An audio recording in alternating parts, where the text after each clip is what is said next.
Damon Fordham, professor of history at Virginia College in Charleston, South Carolina, and Trident Technical College, which is also in Charleston, South Carolina, and the author of 3 books on African American history.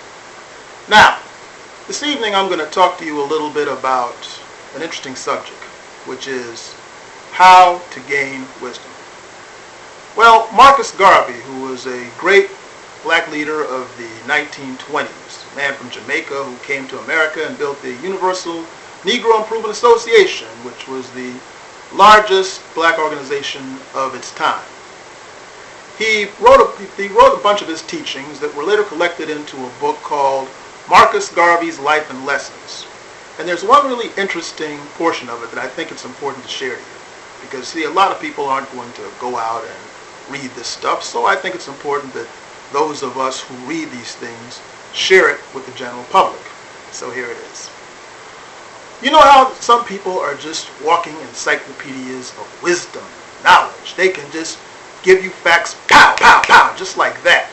And without notes, they can give these wonderful speeches filled with marvelous information. And if you go back and check on the information they give you, about 99 3/4% of the time it's correct.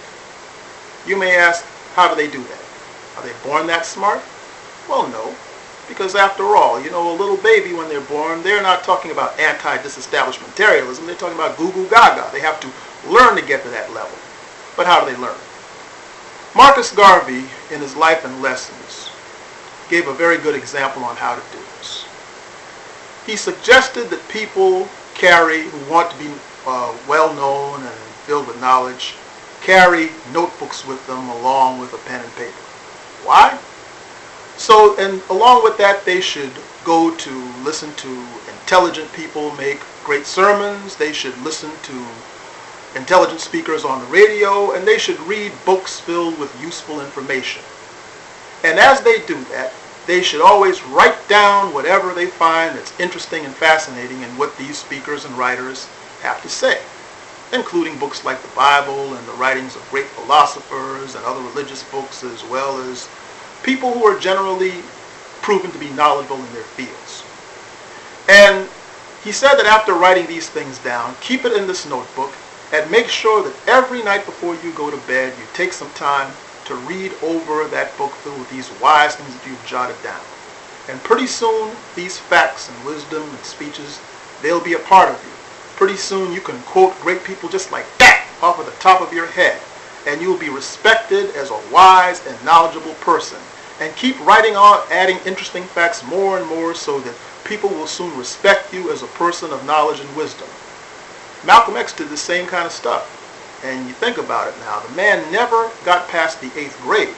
But before his death, he was on stage at Oxford University in England. There's another YouTube video with that, by the way. As well as debating some of the most brilliant thinkers of his time. You had people such as James Baldwin, who finished high school in Harlem, but yet was debating in England with one of the most learned men of his day, William F. Buckley, which is also on YouTube too, by the way. And you even along with that, Abraham Lincoln only went to school for 3 months. Frederick Douglass never went to school a day in his life. Thomas Edison only spent 3 months out of his career in school, and guess what? The teachers thought Thomas Edison was stupid. But guess what?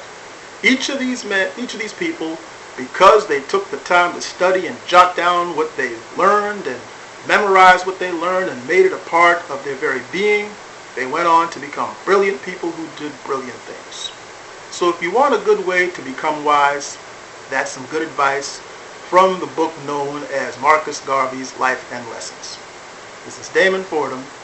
Have a good evening.